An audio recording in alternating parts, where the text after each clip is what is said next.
করে শাস্তির মুখে নিতে হবে। এবং আরেকটি বিষয় হচ্ছে যে সে বাধা প্রতিবন্ধকতা তুলে দিয়ে এই লং মার্চে আসার ব্যাপারে তাদেরকে সহযোগিতা করার তারা আহ্বান এখনো জানাচ্ছেন। তারা বলছেন যে বাধা দিয়ে ইসলামী আন্দোলনকে দমন করা যায় না। তবে এই বক্তব্য দিয়ে যাচ্ছেন এবং তারা বলছেন যে সরকারকে একটি আলটিমেটাম দেওয়া হবে তাদের 13 দফা দাবি পূরণের ক্ষেত্রে।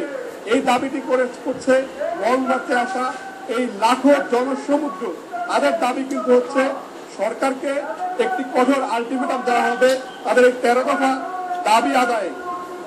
সেক্ষেত্রে এখন কিন্তু এটি শুধু মতিঝিলের চিত্র।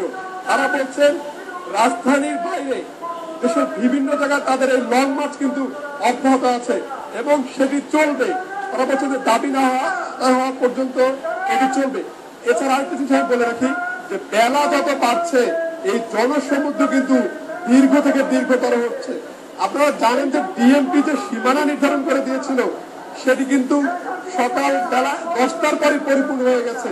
এখন সেই সীমানা পেরিপেট ছাড়িয়েও মানুষের অবস্থান আছে। সেক্ষেত্রে এই জনসমুদ্র কখন শেষ হবে, এই মানুষের আশা অগণিত মানুষের ঢল কখন থামবে সেটি বলা যায় না। এবং আরেকটি বিষয় হচ্ছে মূল কর্মসূচি ঘোষণা করবেন শাহ আহমদ শফি দলের আমির, তিনি এখন পর্যন্ত এসে পৌঁছেননি। আমাদের যদি দুপুরে পরে বক্তব্য রাখবেন সেক্ষেত্রে চূড়ান্ত কর্মসূচি জানতে আমাদেরকে দুপুর পর্যন্ত অপেক্ষা করতে হবে। নুসরাত, এই ছিল মতিঝিলের সবশেষ চিত্র। ধন্যবাদ।